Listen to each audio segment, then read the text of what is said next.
Welcome, Tony, our minister for a year in West Tweeddale. How has the year gone? Fast. In what way? A lot happening in a lot of places. We're meeting a lot of people. And one day has rolled into the next very quickly. But absolutely enjoyable. Exhausting, but thoroughly enjoyable. Good. And what has surprised you about the job? I mean, obviously you've been here as locum before, but... What surprised me is how well the churches get on with each other. How willing they are to work together and to think of themselves as the church in West Tweeddale. I don't get there isn't a heavy sense of parochialism or this is ours. There's a great openness and willingness to work together. Good, and that's wonderful. Yeah. And it's sadly rare, but it's precious. And the challenges? What challenges do you think, perhaps that you didn't think were going to be there? Managing my schedule. Managing my schedule is probably the thing. The challenge is, nothing has come my way that has not excited me. Nothing has come my way that has not made me feel hopeful and positive. I haven't encountered anything that's discouraged me or disheartened me or disorientated me. There's a lot of D's there, but there you go. And I suppose managing your time, you're saying it, the organised. How do you manage to make sure that you give each parish or each congregation its own time? How do you manage your time? What I try to do is to, I used to try to do it in a week, but now over the course of a month, I will visit people in each of the 6 parishes and spend time with them and slowly getting to know the people. And because sometimes those plans have been interrupted by funerals and weddings, etc. But just going to people's homes and sitting with them and getting to know where they are, how they got there, and where they want to go now. So I'm spreading myself in that way. Some to a lesser or greater degree, I've been successful in some parts and not as much as I would be in others. And are you getting help from the elders and from the No, they're an awful bunch. Yeah. No, in fact, what we've done, I have it tomorrow morning actually, is an emerging pastoral care team, which I think is helpful to people who have a gift with people. I think the old idea of elders having districts is part of a world that sadly left us. We're in a different missional context. We're in a different world with a very different demographic with different expectations. So I don't expect elders to behave or operate in the same way that they did. The pastoral care team, I think, has a heart to help with the visitation.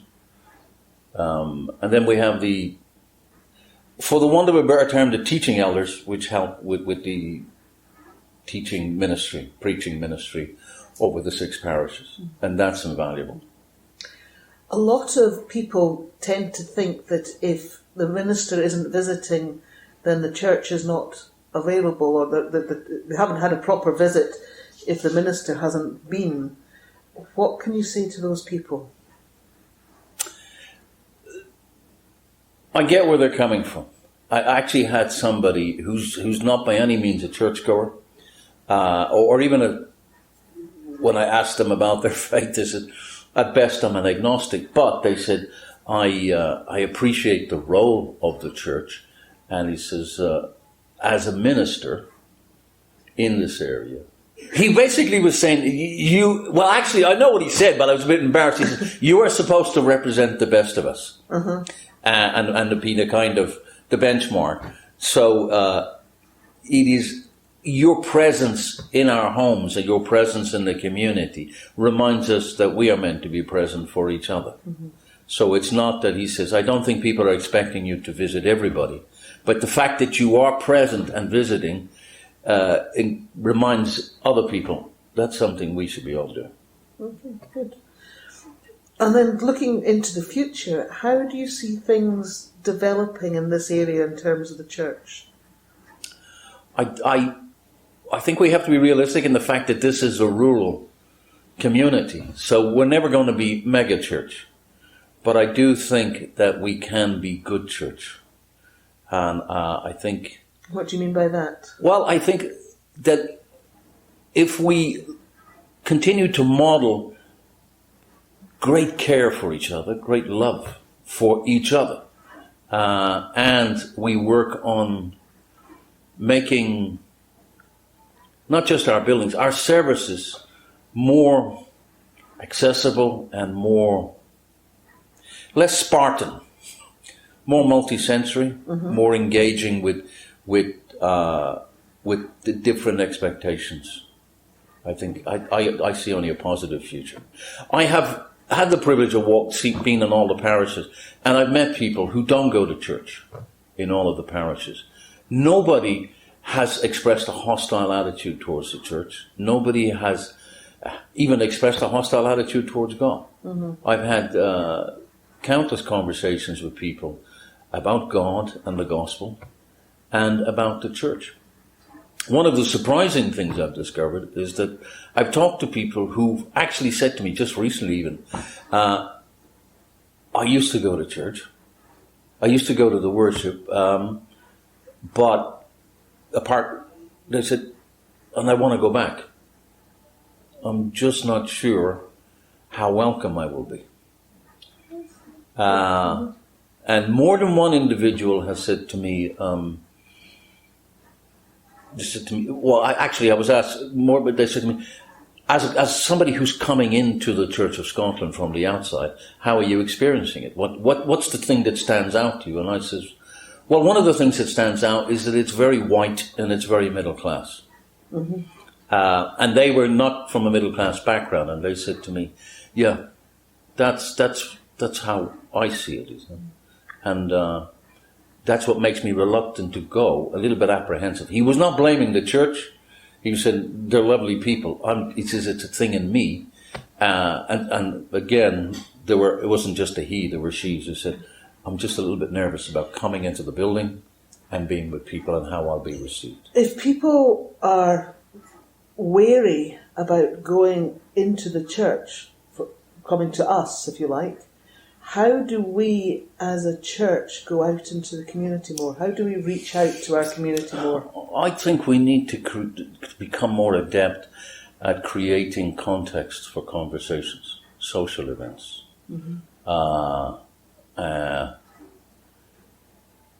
And meeting in places where people are, whether that's literal physical locations or on the web. One of the things that's come apparently with the so-called, which is a horrible term, Generation Z or Z, is that they are much more sensitive and much more open to spiritual conversations or conversations about the spiritual. So I think we need to learn to stop thinking of Sunday morning as church. I think I said it once at one of our services. I was asked by a gentleman, friend of mine, who said, what's it like when you go to church? And I said to him, I wouldn't know, I've never been. Which he obviously wanted to know why. I said, the church is the people. What we do on a Sunday morning, what we do in that building, that's a chapel. And a chapel is simply a place where it's designated for worship. So what I've seen is what happens on Sunday morning is just the church gathering for worship. It's not church. Church is what you're going to experience as you share your faith and as you share your experiences in the faith with one another. And it's much more relational than it is to do with ritual. Okay. And finally, an extra question. We're just about to start the Christmas festivities, Advent period.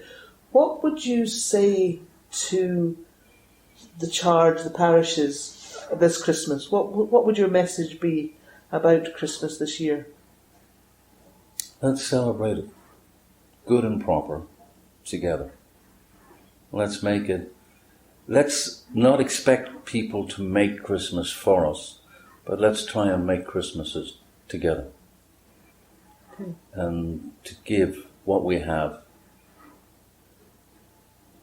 regardless of what it is, towards the making of that Christmas for everyone. Okay. Thank you.